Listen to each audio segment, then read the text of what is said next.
మరోవైపు వేములవాడ ఆలయ అభివృద్ధి వివాదంపై స్పందించారు వేములవాడ ఎమ్మెల్యే ఆది శ్రీనివాస్.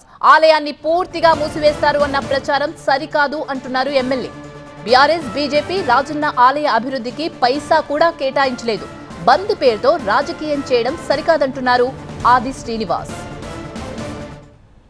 దేవాలయంలో సుప్రభాతం వేళ నుంచి రాత్రి వరకు కూడా స్వామివారికి జరిగే పూజలు యథాతథంగా జరుగుతాయని చెప్పేటువంటి సందర్భం పదే పదే చెప్తున్నప్పటికీ దేవాలయం మూసివేత అనేది ఉండదు, దేవాలయం బంద్ అనేది ఉండదు. యథావిధిగా దేవాలయం తలుపులు తెరుచుకొని ఉంటుంది.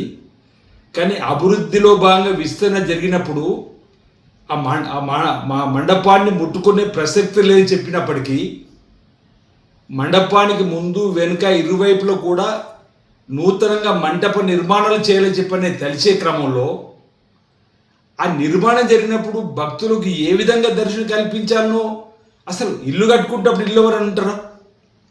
ఇది ప్రాక్టికల్గా అడిగే వాళ్ళు కూడా ఒక ఇల్లు నిర్మాణం చేసుకున్నప్పుడు ఆ ఇంట్లో ఉండి ఇల్లు నిర్మాణం చేసుకోగలుగుతారా? బంధు పేరిట రాజకీయాలు దయచేసి చేయకమని కోరుతున్నా. మీరు చెప్పేది ప్రతిదీ మేము వినడానికి సిద్ధంగా ఉన్నాం.